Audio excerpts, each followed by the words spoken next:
Hello students. तो आज हम 25 का जो पेपर था आपका लास्ट ईयर का उसको सॉल्व करने आए हैं। सबसे पहले मैं आपको ये बता दूं, ये आपका जो पेपर पैटर्न है ना, इससे आपको एक आइडिया लग जाता है कि आपका पेपर किस तरीके से आएगा। तो सबसे पहले तो आपका यहाँ पर जो पेपर है वो देखिए इस तरीके से चार सेगमेंट्स में डिवाइडेड होता है। फर्स्ट ऑफ ऑल आपका सेक्शन ए आता है। सेक्शन ए में आपके मल्टीपल चॉइस क्वेश्चंस आएंगे और यहाँ पर जो मल्टीपल चॉइस क्वेश्चंस हैं वो आपके 15 क्वेश्चंस आएंगे जो आपको अटैम्प्ट करना है। ओके, इसके बाद में इसके नीचे आपका जो सेक्शन ए के अंदर नेक्स्ट सेगमेंट रहेगा वो रहेगा आपके फिल इन द ब्लैंक्स का। ठीक है, तो यहाँ पर आप fill in the blanks attempt करेंगे जिसमें लगभग आपके 6 फिल इन द ब्लैंक्स आएंगे। इस फिल इन द ब्लैंक्स के आने के बाद आपके वेरी शॉर्ट क्वेश्चंस रहने वाले हैं। जो ये वेरी शॉर्ट क्वेश्चंस हैं थर्ड क्वेश्चंस तक, तो यहाँ तक आपका सेगमेंट ए रहने वाला है। ओके, इसके बाद में शुरू होगा आपका सेक्शन बी।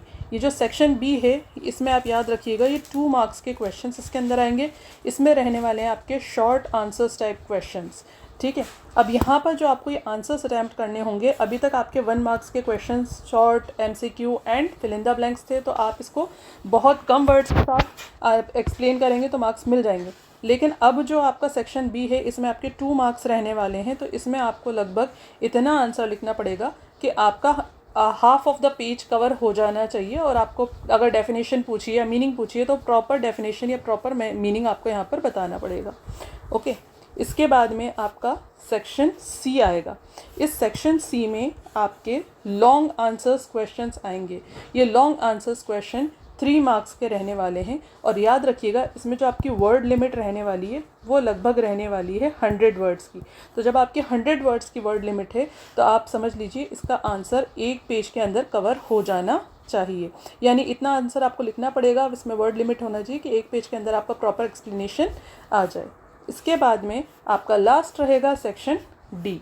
ये सेक्शन डी जो है इसमें आपके आएंगे ऐसे टाइप क्वेश्चंस और इसमें आपको दिख रहा है वर्ड लिमिट 200 वर्ड्स की दे रखी है। तो यहाँ पर जो आपका आंसर आएगा वो 200 वर्ड्स का आएगा। तो अगर आप आंसर शीट अटैम्प्ट करते हैं तो आप देखते हैं ना, इसमें एक साइड ये रहती है, एक साइड ये रहती है।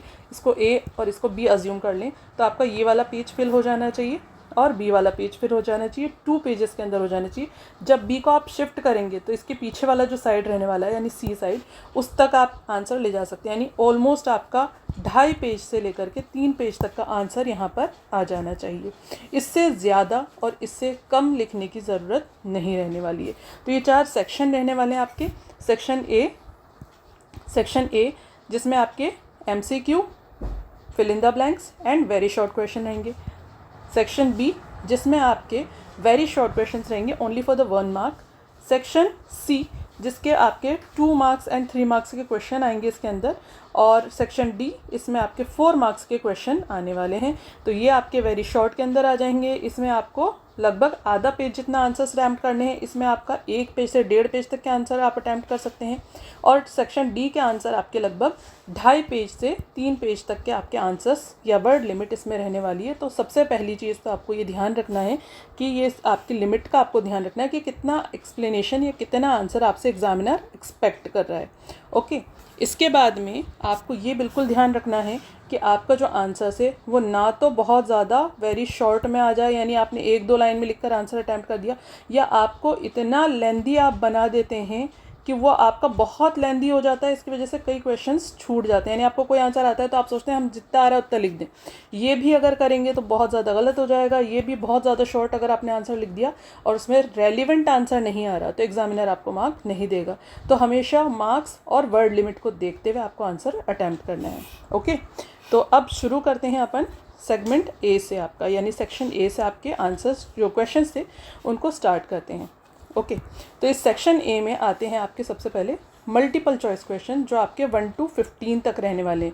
ये एक बहुत अच्छा ऑप्शन होता है आपको 15 मार्क्स सीधे सीधे अर्न करने के लिए। ओके, तो यहाँ पर आप बहुत ध्यान से देखिएगा कि किस तरीके से हम क्वेश्चन पढ़ेंगे और किस तरीके से आंसर्स को सिलेक्ट करेंगे। ओके, तो यहाँ पर आपका फर्स्ट क्वेश्चन आ जाता है। इस फर्स्ट क्वेश्चन में आपसे एग्जामिनर पूछ रहा है importance of consumer protection not from the business point of view. तो आपको यहाँ पर देखना है कि कंज्यूमर प्रोटेक्शन की बात पूछी गई है। किसके पॉइंट ऑफ व्यू से? बिजनेस के पॉइंट ऑफ व्यू से पूछी गई है। लेकिन इस सबसे इंपॉर्टेंट वर्ड है ये नॉट, इससे बच्चे कंफ्यूज हो जाते हैं। तो सबसे पहले आप ये देख लीजिएगा कि वो आपसे पूछ रहा है या नहीं, कब बात कर रहा है। तो यहाँ पे इंपॉर्टेंस पूछी कंज्यूमर प्रोटेक्शन की बिजनेस पॉइंट ऑफ व्यू से, कौन सा पॉइंट नहीं है।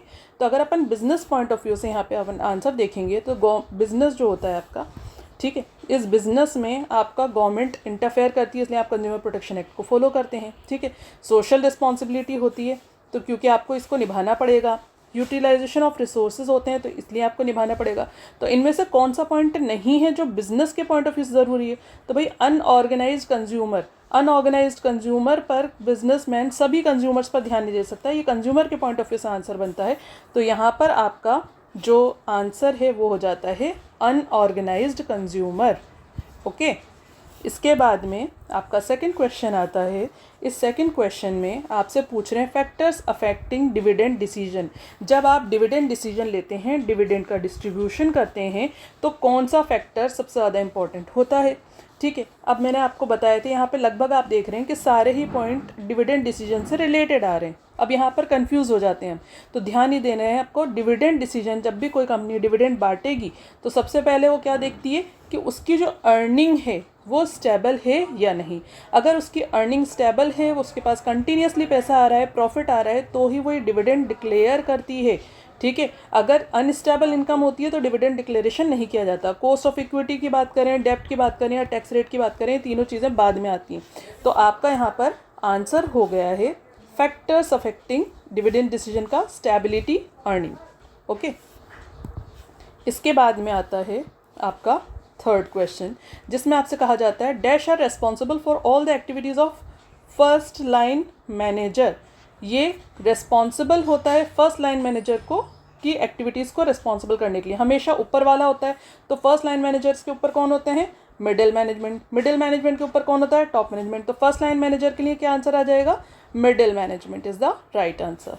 ओके, इसके बाद में आपका नेक्स्ट क्वेश्चन आता है फोर्थ, जो पूछता है the steps of organizing process. अब आपने ऑर्गेनाइजिंग प्रोसेस पढ़ी थी, तो उसमें आपके 4 स्टेप्स होते हैं। ये तो क्लियर है कि ऑर्गेनाइजेशन प्रोसेस के अंदर कितने स्टेप्स हैं? So they are 4 steps. Identification, distribution and delegation, उसके बाद में असाइनमेंट ऑफ ड्यूटीज़ थी, है ना। तो यहाँ पे आपके 4 स्टेप हो रहे थे, 4 स्टेप यहाँ पर आपका आंसर आ जाता है। नेक्स्ट क्वेश्चन आता है आपका transfer and promotion are the sources of recruitment. ये तो सिंपल ये कि ट्रांसफ़र एंड प्रमोशन कौन सा सोर्स ऑफ रिक्रूटमेंट है? भाई आप अंदर ही आप इसको रिक्रूटमेंट दे रहे हैं, ट्रांसफ़र कर रहे हैं, प्रमोशन कर रहे हैं, अंदर वालों का कर रहे हैं, तो internal is the right answer. After that the next question is safety needs include. अगर आप सेफ रहना चाहते हैं तो कौन सी नीड्स इसके अंदर आती हैं? तो देखिए, अब यहाँ पर आपने सेफ्टी नीड पढ़ी है मैस्लो की नीड थियोरी में। मैस्लो की नीड थियोरी में जो फूड है, स्लीप है या रेस्पेक्ट है, ये बेसिक नीड्स के पार्ट हैं, ठीक है। तो सेफ्टी किससे मिलती है? पैसों से। पैसा किससे आएगा? पेंशन से। तो सेफ्टी नीड के अंदर हमारा ऑप्शन बन जाता है पेंशन। ओके, नेक्स्ट क्वेश्चन आता है हमारा, जिसमें पूछा जाता है the consumer protection act 2019 provide dash rights to consumers. Simple and easy question है। कंज्यूमर प्रोटेक्शन एक्ट में कितने राइट्स है कंज्यूमर के पास? There are 6 rights. ओके, इसके बाद में नेक्स्ट क्वेश्चन है जो कि हमसे कहता है a long term investment decision is also called. Long term investment decision, आपको पता था इन्वेस्टमेंट डिसीजन के 2 पार्ट होते हैं, ठीक है। एक होता है शॉर्ट टर्म, एक होता है लॉन्ग टर्म, ठीक है। शॉर्ट टर्म जो हम करते हैं वो होता है हमारे वर्किंग कैपिटल मैनेजमेंट। अगर हम लॉन्ग टर्म के लिए इन्वेस्टमेंट करते हैं तो वो होता है हमारा capital budgeting decision. So long term investment का आंसर क्या आ जाएगा? कैपिटल बजटिंग डिसीजन भी इसको कहा जाता है। नेक्स्ट क्वेश्चन पूछता है products can be classified mainly into how many categories. तो आपके जो भी प्रोडक्ट्स होते हैं आपको पता है 2 कैटेगरी में डिवाइड हो जाते हैं, CG consumer goods and ID या आईजी इंडस्ट्रियल गुड्स, ठीक है। तो आपके कंज्यूमर गुड्स या इंडस्ट्रियल गुड्स या फिर इसको आप कैपिटल गुड्स के नाम से भी जानते हैं, ठीक है। तो ये आपका 2 तरीके के प्रोडक्ट्स होते हैं, या तो कंज्यूमर गुड्स होते हैं जो कंज्यूमर के लिए बनाए जाते हैं, या इंडस्ट्रियलिस्ट के लिए जो बनाए जाते हैं वो इंडस्ट्रियल गुड्स या फिर कैपिटल गुड्स के नाम से जाने जाते हैं। तो 2 ही कैटेगरी हैं। आंसर हो गया आपका 2। आपका नेक्स्ट क्वेश्चन कहता है examples of non financial incentives. Non financial यानी पैसा नहीं होगा, वो क्या इंसेंटिव है? सैलरी एंड अलाउंस में पैसा आता है, बोनस में पैसा आता है, प्रॉफिट शेयरिंग में पैसा आता है, तो कौन सा नहीं आता है? Status is the right answer, जो नॉन फाइनेंशियल इंसेंटिव है आपका।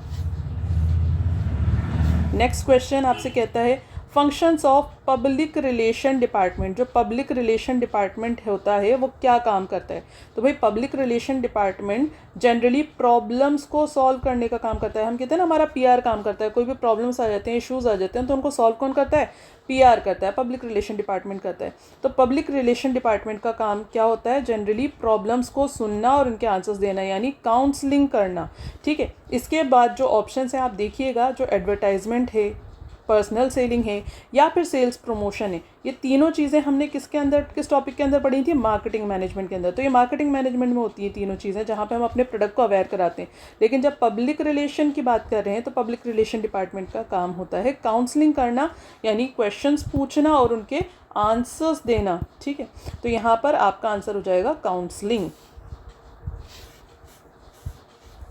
नेक्स्ट आपका क्वेश्चन है the process of coordination the activities of organization begins at the stage. कौन सी स्टेज से शुरू होता है? भाई कोऑर्डिनेशन हमने कहा था सिंक्रोनाइजेशन ऑफ एफर्ट, सारे एक्टिविटीज़ को सही तरीके से चलाना है। जब चलाना है और इसको सही तरीके से सिंक में चलाना है, तो ये सिंक हम कहाँ से पैदा करेंगे? भाई फर्स्ट स्टेप से लेकर आएंगे ना, बिगिनिंग कहाँ से होगी? फर्स्ट स्टेप से। फर्स्ट स्टेप क्या है मैनेजमेंट की? प्लानिंग। तो जब से हम प्लानिंग करते हैं तब से ही हमारा कोऑर्डिनेशन भी स्टार्ट हो जाता है। अगर आपने पॉइंट पढ़ा था तो हमने कोऑर्डिनेशन कहा था कि बहुत इंपॉर्टेंट टॉपिक है, इससे क्वेश्चन बनते हैं, इसको एसेंस ऑफ मैनेजमेंट भी कहा जाता है।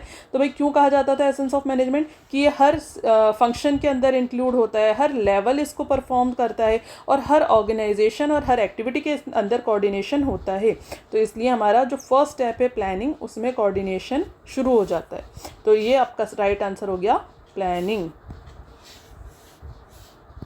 नेक्स्ट क्वेश्चन पूछा जा रहा है आपसे dash is clearly a pre requisite for controlling. ये एक ऐसा एलिमेंट है जो बहुत ज़रूरी होता है कंट्रोलिंग के लिए। तो आपको पता है हम कंट्रोलिंग किसके बेसिस पर करते हैं? भाई पीछे जाते थे और किसके हिसाब से चेक करते थे कि हमारा प्लान एग्जीक्यूट हुआ है या नहीं हुआ है? प्लानिंग के हिसाब से। सो यहाँ पर क्लियर आंसर हो जाता है planning is clearly a pre requisite for controlling. ये बहुत ज़रूरी है, बिना प्लानिंग के कंट्रोलिंग हो ही नहीं सकती। नेक्स्ट क्वेश्चन है हमारा जो लास्ट एमसीक्यू है, importance of organization is. Organization जो हम करते हैं, ये ऑर्गेनाइजेशन फंक्शन आ रहा है यहाँ पे। ठीक है, तो ऑर्गेनाइजेशन फंक्शन जो हम परफॉर्म करते हैं ये क्यों करते हैं? ठीक है, ऑर्गेनाइजेशन की इंपॉर्टेंस में यूनिवर्सैलिटी, कम्युनिकेशन सिस्टम या मैकेनिज्म ऑफ मैनेजमेंट, इनका कोई रोल नहीं है। भैया ऑर्गेनाइजेशन का अपन स्ट्रक्चर डिसाइड करते थे, और स्ट्रक्चर किसके हिसाब से करते थे कि अपनी ऑर्गेनाइजेशन शॉर्ट है या मतलब स्मॉल है या मीडियम है या फिर लार्ज है। तो अपना जैसे जैसे बिजनेस बढ़ते जाता है उसके हिसाब से ऑर्गेनाइजेशन स्ट्रक्चर एक्सपैंड होता जाता है। तो एक्सपेंशन एंड ग्रोथ के लिए ऑर्गेनाइजेशन बहुत ज़रूरी होता है ताकि सारा काम सिस्टमेटिक तरीके से हो सके। अगर हम नए प्रोडक्ट भी लॉन्च करते हैं तो हम, आपको याद होगा, functional structure and then divisional structure पे जाते थे, तो वो भी तब होता है जब आप एक्सपेंशन एंड ग्रोथ करते हैं। तो इंपॉर्टेंस ऑफ ऑर्गेनाइजेशन का राइट आंसर हो गया एक्सपेंशन एंड ग्रोथ। इसके साथ हमारे एमसीक्यू सॉल्व हो गए हैं। अब इसके बाद में अभी कुछ और हैं, चलो इनको भी कवर करते हैं। तो यहाँ पर आपका दे रखा है characteristics of profession. Characteristics of profession में अपन क्या करते हैं? जब भी कोई प्रोफेशन परफॉर्म किया जाता है तो सर्विस के लिए किया जाता है, सर्विस मोटिव के लिए। तो यहाँ पे प्रोफेशन का सीधा राइट आंसर आ जाता है सर्विस मोटिव। हमेशा कोई भी प्रोफेशन होगा तो आपको सर्विस ही अवेलेबल कराएगा।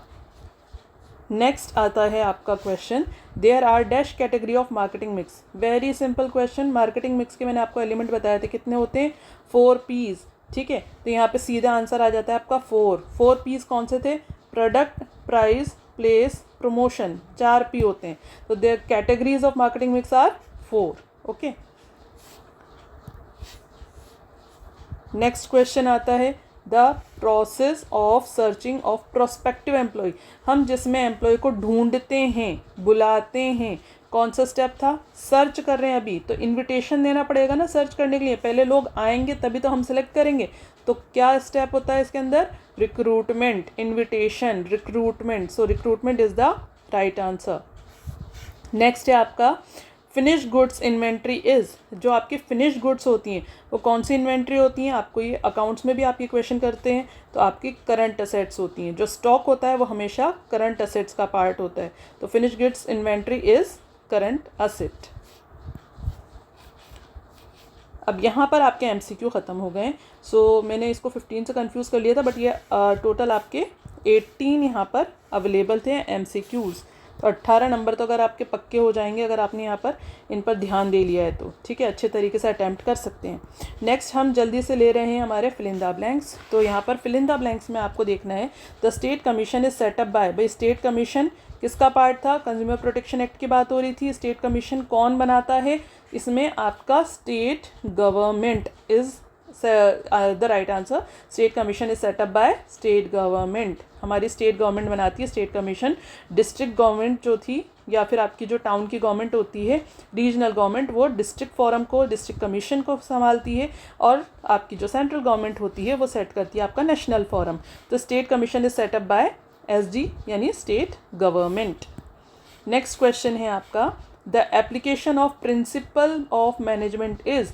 अब यहाँ पर देखिए the application of principle of management is, हमारे जो मैनेजमेंट के प्रिंसिपल थे वो कैसे थे।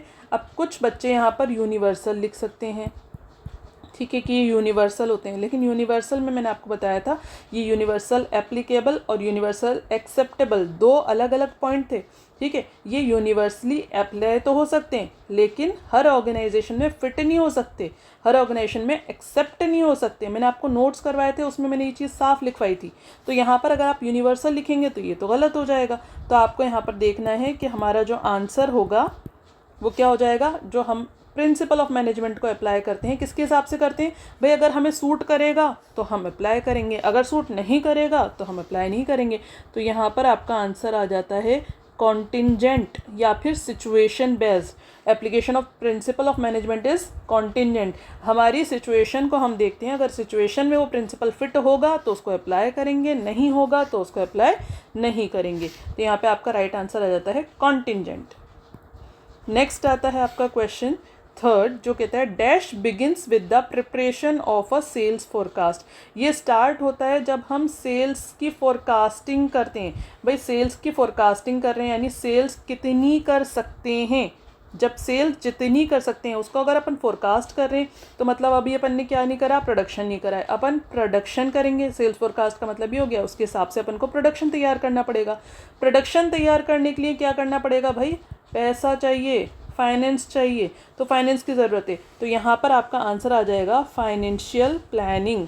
Financial planning begins with the preparation of sales forecast. सबसे पहले आपको फाइनेंशियल प्लानिंग करना पड़ती है, उसी के हिसाब से आप अपने क्या कर पाएंगे, प्रोडक्शन को कंप्लीट कर पाएंगे और उसी के हिसाब से सेल्स हो पाएंगी, ठीक है। तो यहाँ पे सबसे पहले पैसा चाहिए हमें, फाइनेंशियल प्लानिंग आ जाएगा आंसर।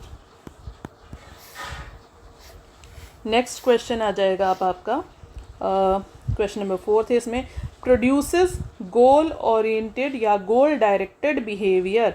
ये हमारे गोल डायरेक्टेड बिहेवियर को तैयार करता है। अभी आपने जितने भी टॉपिक्स पढ़े थे उसमें हमने एक ही चीज़ देखी थी कि ये हमारे बिहेवियर को मोल्ड करता है, ये लोगों को इन्फ्लुएंस करता है जिससे कि वो काम करें। तो कौन सा स्टेप था भाई, मोटिवेशन था ना। तो motivation is the right answer. Motivation produces the goal directed behaviour. Motivation लोगों के अंदर ऐसा बिहेवियर पैदा करता है जिससे कि वो अपना गोल अचीव करें, काम करें, ठीक है। नेक्स्ट आता है आपका क्वेश्चन नंबर 5 जो कहता है dash means giving more autonomy and power to subordinate. जब पावर या ऑटोनॉमी दी जा रही है कि आप अपने फैसले ले सकते हो, अपने डिसीजंस ले सकते हो, तो किस में दी जाती थी भाई, डेलीगेशन अपन करते थे। तो यहाँ पे आपका आ जाएगा आंसर डेलीगेशन, ठीक है। Delegation means giving more autonomy and power to subordinate. अब यहाँ पर देखिए आपके पास दो ऑप्शन बन जाते हैं, एक आप आंसर डेलीगेशन लिख सकते हैं, दूसरा आप डिसेंट्रलाइजेशन भी लिख सकते हैं, क्योंकि देखिए डेलीगेशन और डिसेंट्रलाइजेशन एक दूसरे से जुड़े हुए थे और दोनों ही यहाँ पर आंसर सही फिट बैठते हैं। डेलीगेशन का मतलब होता है लोगों को और पावर और ऑटोनॉमी देना, और डिसेंट्रलाइजेशन में भी हम ये करते हैं जब हम ऑर्गेनाइजेशन स्ट्रक्चर को डिवाइड करते जाते हैं तो लोगों को क्या देते जाते हैं, पावर और ऑटोनॉमी देते जाते हैं कि वो अपने डिसीजंस खुद ले सकें। तो यहाँ पर ये दोनों ही आंसर आप लिख देंगे तो सही हो जाएगा। इसके बाद में आता है आपका dash is a goal oriented function. ये हमारा गोल ओरिएंटेड फंक्शन होता है, यानी हम इसको करते हैं ताकि हमारा गोल अचीव हो सके। आपने मैनेजमेंट के जो फंक्शंस पढ़े थे उस फंक्शंस में आपका कौन सा ऐसा फंक्शन था जो गोल को अचीव कराने पर फोकस करता था? भाई planning, organizing, staffing, directing, controlling. तो कौन सा ऐसा फंक्शन था जो गोल को अचीव करने पर देखता था ना कि जो कुछ प्लानिंग में सेट करा था वो अचीव हो रहा है, नहीं हो रहा, कहीं कोई डेविएशन तो नहीं आ रही है, डेविएशन आ रही है तो उसका हमें सही रिजल्ट देना है, सही उसके लिए कॉज बनाना है। तो controlling is the right answer, जो ये चेक करता है कि जो कुछ प्लान करा था वो कुछ अचीव हो रहा है या नहीं। So controlling is goal oriented function. यहाँ पे आपका आंसर आ जाएगा कंट्रोलिंग। ठीक है, यहाँ पर अब हो गए हैं आपके एमसीक्यू हो गए, फिल इन द ब्लैंक्स भी हो गए। अब इसमें अभी तक देखिए 1 मार्क्स के क्वेश्चन चल रहे हैं सारे। अब ये लास्ट आपका ऐसा सेगमेंट रह गया है ना जिसमें आपके 1 मार्क्स के क्वेश्चन आएंगे। तो ये है हमारा वेरी शॉर्ट टाइप क्वेश्चन। अब मैंने आपको बताया था आपको मार्क्स के हिसाब से आंसर देना पड़ेगा। अभी तक तो आपको 1 वर्ड में आंसर देना पड़ रहा था। यहाँ पर जो आपका आंसर बनेगा वो 1 to 3 लाइन्स तक जा सकता है, यानी कुछ आंसर ऐसे होंगे जो 1 वर्ड के होंगे जिनको आप 1 लाइन में लिख सकते हैं। अगर कुछ आपको एक्सप्लेन करने के लिए कहा जा रहा है तो आप इसको 3 to 4 लाइन्स तक भी एक्सप्लेन कर सकते हैं। बहुत ज़्यादा एनलार्ज मत करिएगा आंसर, क्योंकि सिर्फ 1 नंबर का क्वेश्चन इसमें रहने वाला है आपका। ओके, तो यहाँ पर वेरी शॉर्ट क्वेश्चंस अपन लेते हैं। मैं आपको इसमें बस डायरेक्टली बताऊंगी कि इसमें आपको आंसर्स क्या लिखना है। तो फर्स्ट है आपका mention any 1 example of primary packaging. Packaging में मैंने आपको बताया था 3 तरीके की पैकिंग होती है, primary, secondary and transportation packaging. तो प्राइमरी पैकेजिंग क्या आती है भाई? जो ऐसी पैकेजिंग जो प्रोडक्ट पे के साथ आती है, प्रोडक्ट इसमें पैक होता है और लास्ट तक रहता है। तो एग्जांपल क्या हो गया भाई? मैंने आपको बताया था टूथपेस्ट किसके अंदर डलता है? टूथपेस्ट ट्यूब में पैक होता है। वो ट्यूब उसकी क्या हो गई? Primary packaging. जब आप इसको यूज़ करते हैं तब से शुरू होती है पैकेजिंग, और जब तक वो ट्यूब चलती है तब तक वो प्रोडक्ट उसी चीज़ में रहता है, उसी पैकेजिंग में रहता है, जब तक कि वो ख़त्म ना हो जाए। तो ये हो गई हमारी प्राइमरी पैकेजिंग का एग्जाम्पल। आप इसमें लिख सकते हैं कोई भी टूथपेस्ट लिख सकते हैं, शैम्पू लिख सकते हैं, कोई फेस वॉश लिख सकते हैं, वो सब इसके अंदर एग्जाम्पल में फिट हो जाएंगे। अब देखिए यहाँ पे सिर्फ आपका आंसर 1 वर्ड का बन रहा है, तो वेरी शॉर्ट आपको सिर्फ इतना ही अटैम्प्ट करना है। नेक्स्ट है आपका principle of management are flexible how. भाई सिंपल आंसर हो गया। इट इज़ ऊपर अपन ने फिल इन द ब्लैंक्स में भी कहा था it is contingent, depend on situation. तो जब हमें रिक्वायरमेंट होती है हम इसको चेंज कर सकते हैं, तो इट इज़ फ्लेक्सिबल। ठीक है, अब आपको इसको थोड़ा सा इंग्लिश में चेंज करके आंसर्स को अटैम्प्ट करना पड़ेगा। नेक्स्ट क्वेश्चन है आपका motivation is complex process how. Motivation एक बड़ी मुश्किल प्रोसेस होती है, जटिल प्रोसेस होती है। कैसे? मैंने आपको बताया था हर पर्सन का टेस्ट, उसकी प्रेफरेंस, ठीक है, उसका जो इंसेंटिव हमने कहा था ना, किसी को पैसे पसंद आते हैं, किसी को एप्रिसिएशन पसंद आता है। तो किसी के टेस्ट, प्रेफरेंस, उसका एटीट्यूड, उसकी एजुकेशन एक दूसरे से डिफरेंट होती है। तो हमें ये नहीं समझ में आता कि हम किस बंदे को या किस पर्सन को किस तरीके से या किस फीचर से मोटिवेट करें। So that's why it is a very complex process. Next है आपका क्वेश्चन जो कहता है what is the meaning of informal organization. Informal organization क्या थी भाई? Informal organization is a group of unorganized persons. ठीक है, अनऑर्गेनाइज पर्सन क्या होते हैं भाई? कोई भी कहीं से भी आ सकता है। मैंने आपको बताया था एक ऑर्गेनाइजेशन में जब आपका फॉर्मल जो ड्यूटीज से रिलेटेड रिलेशन बनता है उसको हम फॉर्मल ऑर्गेनाइजेशन कहते हैं। लेकिन इन फॉर्मल ऑर्गेनाइजेशन के अलावा हम अपनी मर्जी से किसी के साथ भी फ्रेंडशिप करते हैं, किसी के साथ भी हम अपने प्रॉब्लम्स को सॉल्व करते हैं, बैठते हैं, बातें करते हैं या अपनी चीज़ों को शेयर करते हैं, तो वो हमारा इनफॉर्मल ऑर्गेनाइजेशन हो गया। अब ये इनफॉर्मल ऑर्गेनाइजेशन किसी अथॉरिटी की वजह से नहीं बनता। ठीक है, तो ये हो गया हमारा अनऑर्गेनाइज्ड स्ट्रक्चर कि informal organization is an unorganized group जो कहीं से भी कोई भी एम्प्लॉयज़ एक दूसरे के साथ रिलेशन बना सकते हैं इर्रेस्पेक्टिव ऑफ देयर स्टेटस। इस बात से कोई फ़र्क नहीं पड़ता उसका स्टेटस, पोस्ट, डिपार्टमेंट, डेजिग्नेशन क्या है। ये हो गया हमारा इनफॉर्मल ऑर्गेनाइजेशन। नेक्स्ट क्वेश्चन हमसे पूछता है explain the interest test in the selection of the employees. ये सिलेक्शन जब आपने टॉपिक पढ़ा था उसके अंदर हमने पढ़े थे अलग अलग तरीके के टेस्ट होते हैं, तो उसमें से आपका इंटरेस्ट टेस्ट था जिसमें कुछ क्वेश्चंस पूछे जाते हैं एम्प्लॉयज़ की हॉबी से रिलेटेड या उनके इंटरेस्ट से रिलेटेड, ताकि हम उनकी पर्सनैलिटी को जज कर सकें। तो interest test is a type of selection test which is performed to know the personality of the employee and the interest of the employee, so we can assign him the interested job, जिसमें वो interested है उसको वो job दे सकें। ठीक है, ये हो गया हमारा interest test। इसके बाद में आता है how the debt equity ratio calculated। Dept equity ratio कैसे कैलकुलेट किया जाता है? तो भाई डेप्ट इक्विटी रेशो का फॉर्मूला आपको पता है, डेप्ट अपॉन इक्विटी से निकाला जाता है। इसमें हमें टोटल डेप्ट फंड और टोटल इक्विटी फंड को निकालना होता है। रेशो एनालिसिस के अंदर भी आप ये अकाउंटिंग में क्वेश्चन कर चुके हैं, बस चाहे तो आप इसका फॉर्मूला लिख दीजिए, चाहे तो इसको एक लाइन में एक्सप्लेन कर दीजिए कि एक प्रोपोर्शन को बताता है जिसमें हमारी टोटल आउटसाइड डेप्ट और टोटल जो कैपिटल है कंपनी के अंदर उनके बीच में जो प्रोपोर्शन है उसको हम डेप्ट इक्विटी रेशियो से कैलकुलेट करते हैं, ताकि अपनी बोरोइंग पावर्स को जज कर सकें कि हमारे पास और कितना लोन लेने की कैपेसिटी है या कंपनी की इकोनॉमिक कंडीशन कैसी है, उसको जानने के लिए डेप्ट इक्विटी रेशियो कैलकुलेट किया जाता है। ओके, सो अब नेक्स्ट क्वेश्चन है right the name of the process that convert message into signal. भाई आपकी कम्युनिकेशन जो प्रोसेस थी उस कम्युनिकेशन के अंदर होता था कि मैसेज को किस में कन्वर्ट किया जाता था, एक सिग्नल में, बाइनरी लैंग्वेज में 0 या 1 में चेंज किया जाता है। तो आपका जो टेक्स्ट या मैसेज होता है उसको हम चेंज जब करते हैं तो इसको हम कहते हैं एनकोडिंग। ठीक है, एनकोडिंग कहा जाता है। और जब अगर उल्टा पूछा जाएगा कि ये आपका जो बाइनरी लैंग्वेज होती है इसको अगेन मैसेज में चेंज किया जाता है तो उसको हम कहते हैं डीकोडिंग। ठीक है, तो एनकोडिंग एंड डीकोडिंग। तो अभी आपसे पूछा है कि सिर्फ मैसेज को सिग्नल में कन्वर्ट करना है, तो आपका आंसर हो जाएगा एनकोडिंग।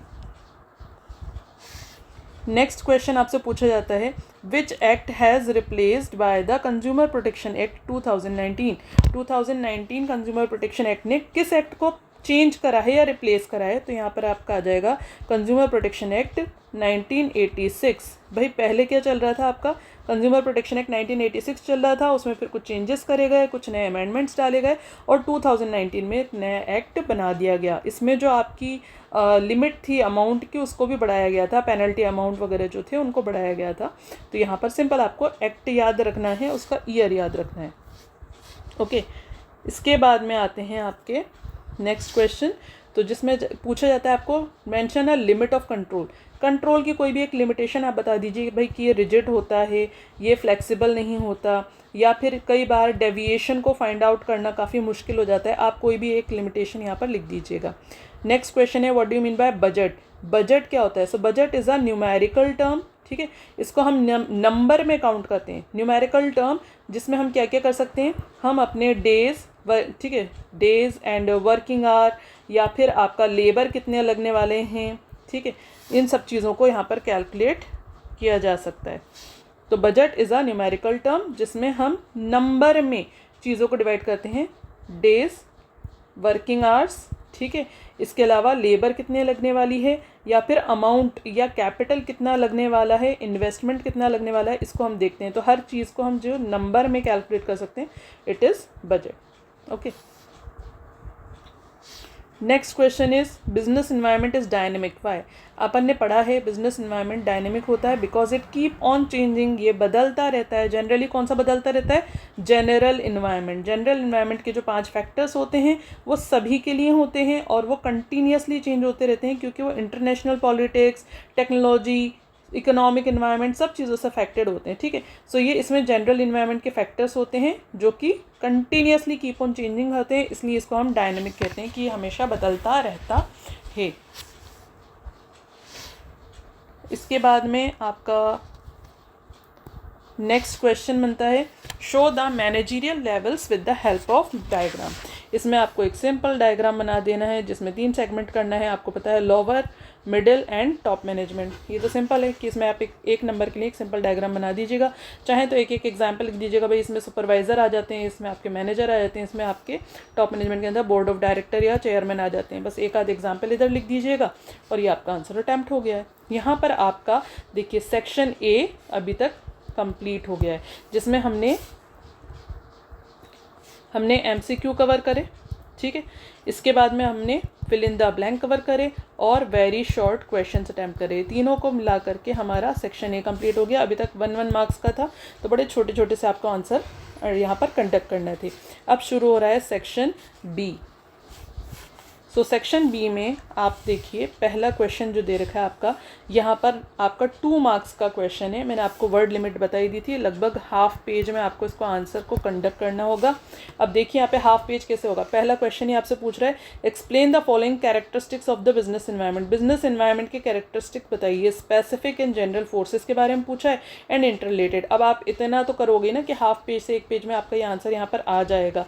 बहुत ज़्यादा मत इसको एक्सप्लेन करने की कोशिश करना या एक्सटेंड करना कि 1 पेज के बियॉन्ड ले जाओ। भाई मैक्सिमम अगर आपका आंसर आ रहा है, आप एक्सप्लेन कर रहे हो, तो 1 पेज तक लेके जाना, उससे ज़्यादा नहीं। So specific and general forces में आप स्पेसिफिक फोर्सेस को बता देंगे जो हर ऑर्गेनाइजेशन के लिए अपनी अलग होती हैं। जैसे कि आपके अपने कंज्यूमर्स हो गए, आपके अपने एम्प्लॉयज़ हो गए, आपके अपने जो भी बैंक्स हो गए हैं, इन्वेस्टर्स हो गए हैं, वो आपकी स्पेसिफिक फोर्सेस होती हैं। जनरल फोर्सेस में आपके जो 5 फैक्टर थे, इकोनॉमिकल, ठीक है, social, political, technical and legal, ये 5 फैक्टर्स आपके जनरल फोर्सेस होते हैं। इनको आपको ब्रीफली बहुत कम तरीके से एक्सप्लेन कर देना है। चाहे तो आप स्पेसिफिक एंड जनरल फोर्सेस बता करके उसके अंदर इन सारी चीज़ों को एग्जाम्पल्स के फॉर्म में बता दीजिए बस, ठीक है। नेक्स्ट आपका है इंटर रिलेटेडनेस, कि आपका जो सारे फैक्टर्स होते हैं, स्पेसिफिक एंड जनरल फैक्टर्स होते हैं, वो एक दूसरे के साथ इंटर रिलेटेड होते हैं। बिजनेस एनवायरनमेंट जो होता है उसकी सारी फोर्सेस जो होती हैं आपके बिजनेस पर इफेक्ट डालती हैं। अगर ये आपके लिए पॉजिटिव होंगी तो ये आपके लिए सक्सेस लेकर आएंगी एंड अपॉर्चुनिटी लेकर आएंगी। अगर ये आपके लिए नेगेटिव होंगी तो ये आपके लिए थ्रेट एंड वार्निंग सिग्नल्स लेकर आती हैं। So these are interrelated to your business. इतना ही आंसर आपको यहाँ पर एक्सप्लेन करना है। क्वेश्चन नंबर 5 आता है जो बताता है in your opinion control facilitates coordination in action, explain, कि आपका कंट्रोलिंग जो प्रोसेस है वो कोऑर्डिनेशन लाने में हेल्प करता है। भाई सिंपल सी बात अपन ने कहा था, प्लानिंग होती है, प्लानिंग के हिसाब से ऑर्गेनाइजिंग, ऑर्गेनाइजिंग के हिसाब से स्टाफिंग, स्टाफिंग के हिसाब से डायरेक्टिंग, डायरेक्टिंग के हिसाब से कंट्रोलिंग। और अपन ये चेक करते हैं कि भाई कंट्रोलिंग में जो कुछ हो रहा है वो सब कुछ ऐसा है कि नहीं है जैसा कि अपन ने प्लानिंग में करा था। और अभी अपन ने ऊपर क्वेश्चन कंडक्ट करे थे जिसमें अपन ने कहा था कोऑर्डिनेशन कहाँ से स्टार्ट होता है, भाई कोऑर्डिनेशन प्लानिंग से स्टार्ट हो जाता है। तो कंट्रोलिंग की वजह से अपन जब बैक फ्लिप में ये चेक कर रहे होते हैं कि प्लानिंग के हिसाब से अपना जो स्टैंडर्ड है, वो टारगेट जो है वो अचीव हो रहा है या नहीं, तो अपन का कोऑर्डिनेशन भी जब सही होता है या सिस्टमेटिक होगा तभी अपन क्या कर पाएंगे, सारे फंक्शंस को कंप्लीट कर पाएंगे और गोल्स को अचीव कर पाएंगे। तो कंट्रोलिंग हेल्प करता है कोऑर्डिनेशन लाने में एक्शंस के, ठीक है। जो भी आप काम करोगे उसमें कोऑर्डिनेशन आए, सिंक आए, उसके लिए आपको टाइम टू टाइम चेक कौन करवाता है, कंट्रोलिंग। बस इतने आंसर आपको एक्सप्लेन करने हैं यहाँ पे। 6th क्वेश्चन है आपका, right functions of labelling any two, एक पॉइंट इधर बना दो, एक पॉइंट इधर बना दो, यानी आप उसको ज़्यादातर मैंने आपको कहा है कि आप पॉइंटर्स में आंसर्स दीजिएगा। तो 2 फंक्शन बताने हैं भाई। एक हो जाता है, आप यहाँ पर लिख सकते हो कि आपको राइट वेट पता चल जाता है, ठीक है। आपको इसको हाउ टू यूज़ पता चल जाता है, ठीक है। आप इसकी राइट प्राइसिंग जान सकते हैं, इसकी एक्सपायरी डेट के बारे में आपको पता चल जाता है, इसकी ब्रांड के बारे में आपको पता चल जाता है, इसकी क्वालिटी के बारे में आपको पता चल जाता है। मैंने इतने सारे पॉइंट बता दिए, इनमें से कोई से भी 2 यानी 2 आपको लिखने हैं कि फंक्शन ऑफ लेबलिंग में क्या आते हैं, ठीक है। इसके बाद आपका क्वेश्चन नंबर 7 आता है जिसमें आपसे ये 2 राइट्स कह रहा है। कंज्यूमर प्रोटेक्शन के राइट्स आपको सारे ही पढ़ने हैं। 6 राइट्स हैं जिनमें से इसके 2 क्वेश्चंस इसने पूछ लिए हैं कि right to seek redressal. Seek redressal मतलब क्या होता है भाई, अगर आपके साथ में कोई भी फ्रॉड हो गया है तो उस फ्रॉड के लिए आपको रिड्रेसल, जस्टिफिकेशन मिलेगा, ये कंज्यूमर का राइट है।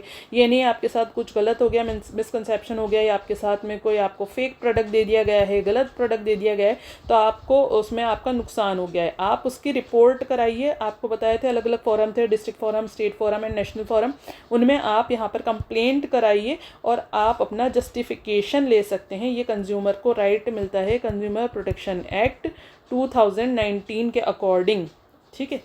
इसके बाद दूसरा ये कह रहा है राइट टू कंज्यूमर एजुकेशन, की कंज्यूमर को एजुकेशन मिलना चाहिए। एजुकेशन मतलब कंप्लीट इन्फॉर्मेशन का आ रहा है यहाँ पे, कंप्लीट इन्फॉर्मेशन कंज्यूमर को होना चाहिए। अब इन्फॉर्मेशन कौन देता है भाई, सेलर देता है। तो ये कंज्यूमर का राइट है कि जब वो किसी दुकान में शॉप पे जाता है तो सेलर उसको हर प्रोडक्ट के बारे में, हर अलग अलग ब्रांड्स के बारे में और हर प्रोडक्ट के अलग अलग फीचर्स के बारे में आपको सारी इन्फॉर्मेशन दे। अगर कोई सेलर आपको मना कर रहा है तो आप उस पर एक्शन ले सकते हैं। ये कंज्यूमर का राइट है कि उसको हर प्रोडक्ट के बारे में सारी इन्फॉर्मेशन अपने सेलर से मिले। तो ये आपके दो राइट्स पूछे यहाँ पर, ये दोनों राइट्स आपको एक्सप्लेन कर देने हैं, ठीक है।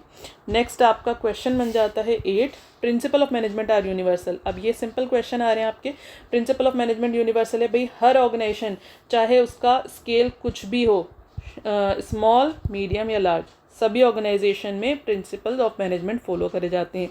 चाहे वो किसी भी फील्ड में या नेचर ऑफ ऑर्गेनाइजेशन कुछ भी, यानी वो गुड्स सेल कर रही हो या सर्विसेज सेल कर रही हो, चाहे उसका जो बेसिक पर्पस हो या नेट पर्पस हो, वो प्रॉफिटेबल ऑर्गेनाइजेशन हो या NPO, नॉन प्रॉफिटेबल ऑर्गेनाइजेशन हो, हर जगह पर प्रिंसिपल ऑफ मैनेजमेंट अप्लाई किए जाते हैं। So principle of management are universal. अब यहाँ पे आपको इसे भी 2 पॉइंट्स के हिसाब से आंसर बना देना। नेक्स्ट क्वेश्चन है आपका, in your point of view explain the characteristics of planning any two. ये तो सिंपल क्वेश्चन है, प्लानिंग के कोई से भी 2 कैरेक्टरिस्टिक बता देने। तो आप बता सकते हैं इट इज़ फ्यूचर ओरिएंटेड या फ्यूचरिस्टिक, क्या आप फ्यूचर के हिसाब से करते हैं। इट इज़ गोल ओरिएंटेड, ये गोल्स को बताती है, गोल्स को अचीव करवाती है।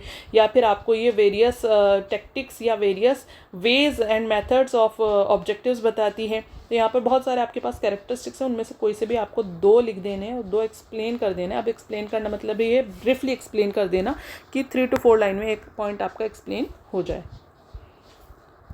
नेक्स्ट क्वेश्चन बनता है आपका, mention the disadvantages of functional structure of organisation.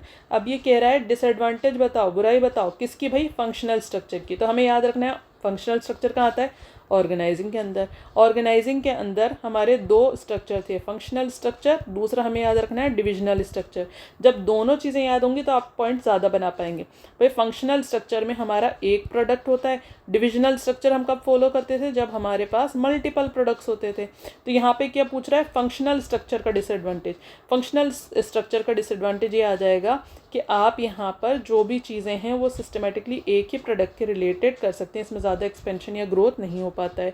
दूसरी बात, आप यहाँ पर नेगेटिव पॉइंट्स इसमें लिख सकते हैं कि जो आपका ऑर्गेनाइजिंग होता है, जब भी आप उसमें कोई चेंज लेकर आना चाहते हैं तो आपके ऑर्गेनाइजेशन पर इसका टोटल इफेक्ट होता है, यानी आपकी कंपनी के ऑर्गेनाइजेशन के प्रॉफिट या लॉस पर भी डिपेंड कर सकता है। ऐसे आपके बुक्स में बहुत सारे पॉइंट्स अवेलेबल हैं डिसएडवांटेजेस के, तो इनमें से आपको कोई से भी 2 पॉइंट बताने हैं, बस 2 पॉइंट एक्सप्लेन करने हैं इसके डिसएडवांटेज के कि क्या नुकसान होते हैं, ठीक है।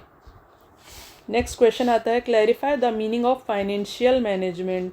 इसमें आपको फाइनेंशियल मैनेजमेंट की डेफिनेशन बताना पड़ेगी कि फाइनेंशियल मैनेजमेंट क्या होता है, जिसमें हम टोटल फाइनेंस की प्लानिंग भी करते हैं, ठीक है, फाइनेंस की प्लानिंग होती थी। इसके अलावा फाइनेंस का फाइनेंशियल डिसीजंस हम लेते थे। फाइनेंशियल डिसीजंस में आपके फाइनेंशियल डिसीजन है, इन्वेस्टमेंट डिसीजन है एंड डिविडेंड डिसीजन है। ये सारी चीज़ें आपको यहाँ पर शॉर्ट में करके बस कि 2 मार्क्स अटैम्प्ट हो जाएं। इसमें आप एक में डेफिनेशन लिख सकते हो, फाइनेंशियल प्लानिंग को एक्सप्लेन कर सकते हो और फाइनेंशियल डिसीजन के ब्रीफली एक्सप्लेनेशन कर सकते हैं कि हम 3 तरीके के इसमें फाइनेंशियल डिसीजन लेते हैं। तो इससे आपका आंसर 2 मार्क्स का बन जाएगा। नेक्स्ट आपका क्वेश्चन बनता है 12, explain any 2 responsibilities of consumer. भाई कंज्यूमर की 2 रिस्पॉन्सिबिलिटीज़ बतानी है, तो इसमें आप एक बता सकते हैं कि हमेशा आप ब्रांडेड प्रोडक्ट्स ही परचेज़ करें, 1 पॉइंट।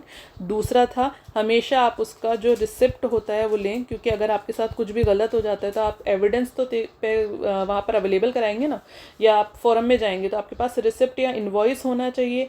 दूसरी बात, आप लोकल प्रोडक्ट नहीं लीजिए, हमेशा कोई ब्रांडेड प्रोडक्ट लीजिए, तो आपके साथ मिसलीड होने का चांस कम होगा। तो ये आपकी जिम्मेदारी है, ठीक है। ऐसे बहुत सारे पॉइंट्स हैं, इसमें से कोई से भी 2 पॉइंट्स आप लिख सकते हैं।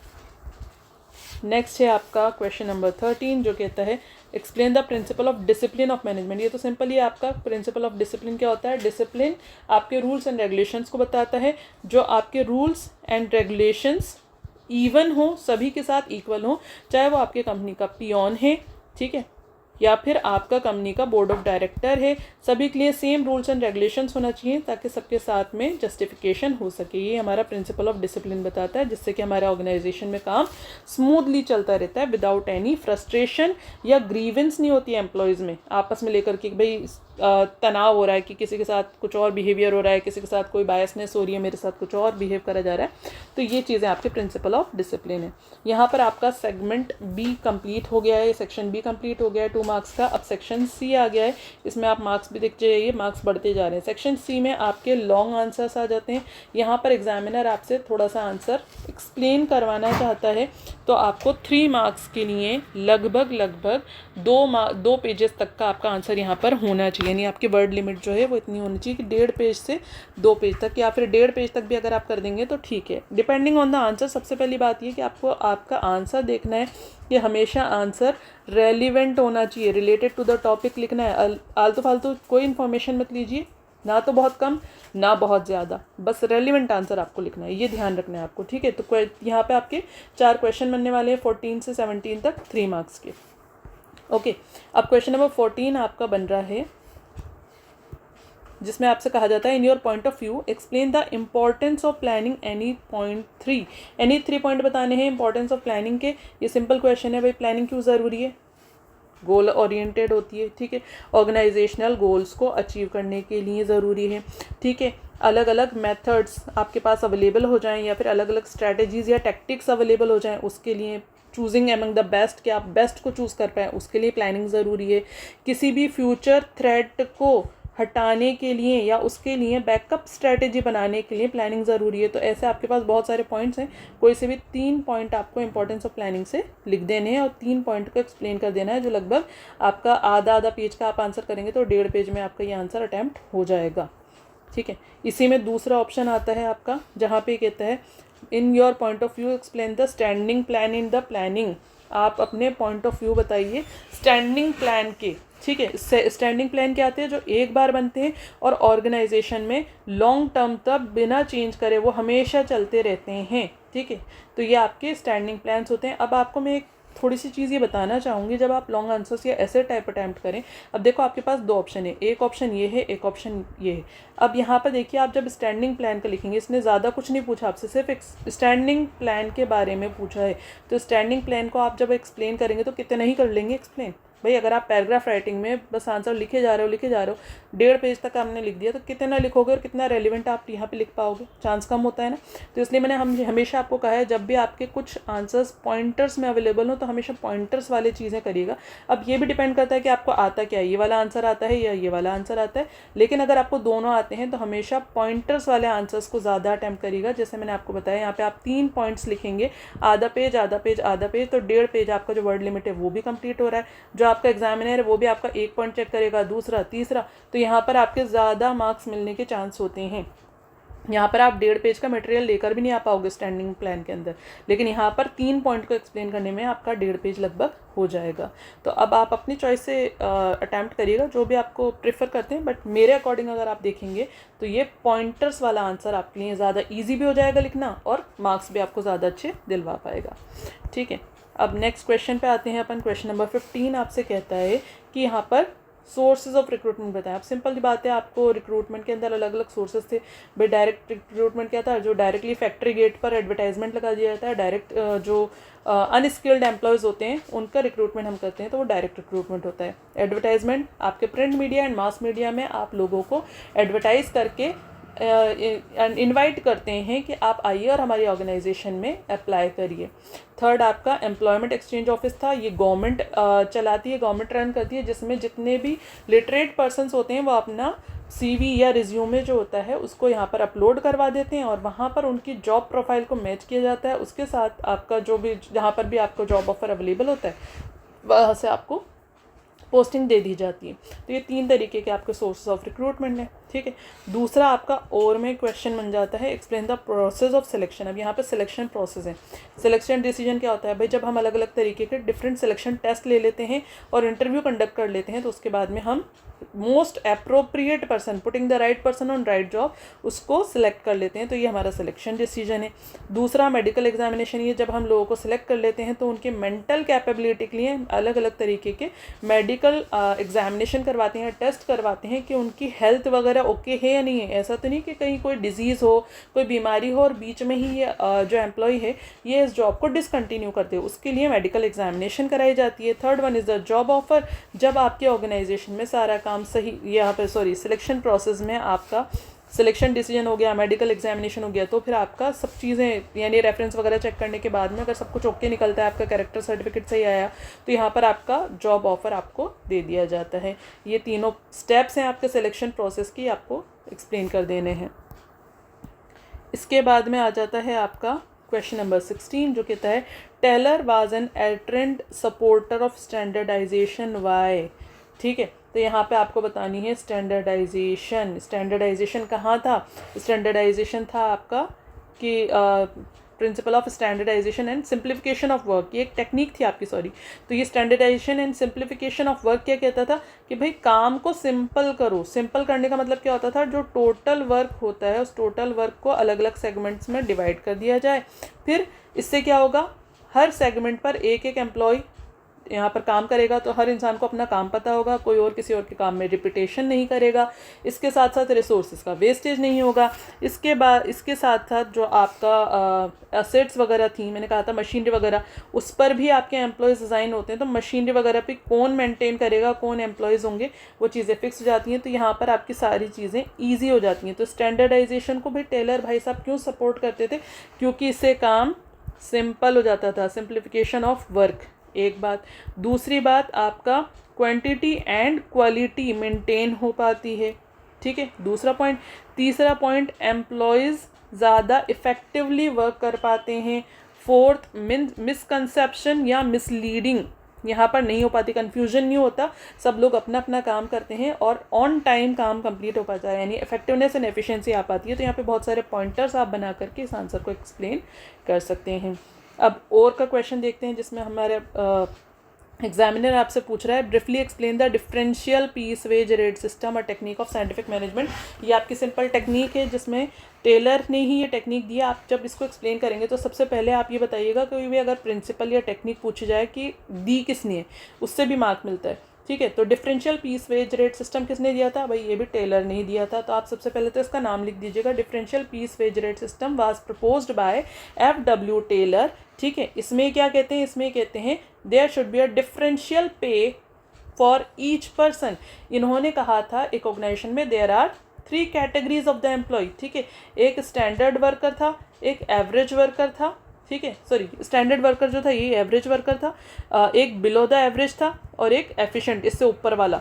ठीक है, तो इन्होंने कहा एक सेट कर देते हैं हम स्टैंडर्ड, उस स्टैंडर्ड के हिसाब से जितने आपके यूनिट डेली के बनना चाहिए उसके हिसाब से डेली का आपका पे भी बनेगा। स्टैंडर्ड यूनिट्स एंड स्टैंडर्ड पे को इन्होंने सेट करा था कि दिन में कम से कम आपको इतने यूनिट बनाने और उसके हिसाब से आपको इतनी रेट से पैसा दिया जाएगा। अगर कोई एम्प्लॉय इससे कम बनाता है तो उसको कम सैलरी मिलेगी, अगर एक्स्ट्रा बनाता है तो हर एक्स्ट्रा यूनिट पर उसको एक्स्ट्रा सैलरी मिलेगी। यही प्रोसेस था differential piece wage rate system, जो कहता था कि हर एम्प्लॉय को उसकी काबिलियत और उसकी परफॉर्मेंस के हिसाब से पैसे दिए जाएं, ना कि इस हिसाब से कि वो सब लोग एक जैसे एक ऑर्गेनाइजेशन में काम कर रहे हैं। हर एम्प्लॉय की परफॉर्मेंस एक दूसरे से अलग है, तो उनको परफॉर्मेंस बेसिस पर पे किया जाए। ये है हमारी differential piece wage rate system. ठीक है, मैंने आपको नोट्स अवेलेबल करा रखे हैं, उसमें से आप ये आंसर कर सकते हैं। ठीक है, इसके बाद में आ जाता है आपका क्वेश्चन नंबर 17, जो आपसे कहता है on the basis of the point following points overview the element of delegation. भाई डेलीगेशन मतलब डिस्ट्रीब्यूशन होता था। डेलीगेशन के कितने एलिमेंट होते थे? भाई डेलीगेशन के एलिमेंट होते थे 3। कौन कौन से? Authority, responsibility and accountability. 3 element इसके होते थे। ठीक है, इन 3 एलिमेंट के हिसाब से ये बता रहा है कि आप जब किसी को कोई काम देते हैं, डेलीगेट करते हैं, तो उसको अथॉरिटी देते हैं, power to take decision, responsibility देते हैं, क्या काम उसको कंप्लीट करना है और उस काम के लिए उसको अकाउंटेबल भी ठहराते हैं। तो ये तो हो गया आपका फर्स्ट मीनिंग। आपको डेलीगेशन का पॉइंट बताना है मीनिंग, ठीक है। ओरिजिन भाई शुरू कहाँ से होती है, आपको पता है जो अथॉरिटी का फ्लो होता है ऊपर वाले हमेशा नीचे अथॉरिटी को पास ऑन कर सकता है। तो ओरिजिन कहाँ से होती है भाई, टॉप लेवल से ये डेलीगेशन शुरू होता है, वो मिडिल लेवल पे आता है, फिर मिडिल लेवल से डेलीगेशन होता है, लोअर लेवल पे जाता है। तो इसका जो ओरिजिन होता है वो टॉप लेवल से शुरू होता है। तीसरा क्वेश्चन उसने पूछा फ्लो, इसका फ्लो कैसा है, तो फ्लो भैया टॉप टू बॉटम होता है। जो अथॉरिटी होती है वो ऊपर से नीचे आती है, जो रिस्पॉन्सिबिलिटी होती है वो भी ऊपर से नीचे आती है। आप नीचे वालों के पास डिवाइड करते हैं, अकाउंटेबिलिटी सबके पास इक्वली मेंटेन रहती है, इट इज़ इक्वल। जैसे जैसे डेलीगेट होगी, लेकिन जितने लोगों में डेलीगेट होती जाएगी सबकी जिम्मेदारी होती जाएगी, कोई भी अपनी जिम्मेदारी से फ्री नहीं हो सकता। तो इसका फ्लो के तीनों एलिमेंट का आप फ्लो बता देंगे, ठीक है। यहाँ पे हो गया आपका ये वाला आंसर अटैम्प्ट। अब और में दूसरा क्वेश्चन दे रखा है आपका यहाँ पर 17 के अंदर, explain the decentralization is the fundamental step of the following basis. Decentralization बहुत ज़रूरी है, बेसिक है इन सारे पॉइंट ऑफ व्यू से। यहाँ पे पॉइंट्स उसने आपको खुद दे दिए, सिर्फ आपको पॉइंट एक्सप्लेन करने। क्विक डिसीजन की डिसेंट्रलाइजेशन की वजह से क्विक डिसीजन आते हैं भाई, जब आप लोगों को अथॉरिटी एंड पावर दे देते हैं, रिस्पॉन्सिबिलिटी दे देते हैं, तो वहाँ पर उनको अपने इमीडिएट बॉस से या सुपरवाइज़र से कुछ और चीज़ें पूछना नहीं पड़ती, परमिशन नहीं लेना पड़ती, और अपने बेसिस पर वो अपने डिसीजन लेता है, तो क्विक डिसीजंस हो पाते हैं। बेटर कंट्रोल, जब आप लोगों को डिवाइड कर देते हैं अथॉरिटी एंड रिस्पॉन्सिबिलिटी, तो वो अकाउंटेबल भी हो जाते हैं, यानी जवाब दे। तो आप जब कोई बंदे के ऊपर जिम्मेदारी आती है, अकाउंटेबिलिटी आती है, तो उसको ज़्यादा अच्छे तरीके से परफॉर्म करता है काम को, तो बेटर कंट्रोल हो पाता है। अगर कहीं गलती हो रही है, कोई अपनी जिम्मेदारी नहीं निभा पाया, तो कौन अकाउंटेबल है, क्यों नहीं हुआ, ये सारी चीज़ें टाइम टू टाइम रेक्टिफाई की जा सकती हैं। So it help in better control. Third, relief to the top management, भाई पहले सारा काम किसको करना पड़ता था, टॉप लेवल को करना पड़ता था। अब जैसे उन्होंने ये काम को डिवाइड कर दिया, तो जैसे जैसे लोगों में डिवाइड होता गया, टॉप लेवल को रिलीफ मिलता गया।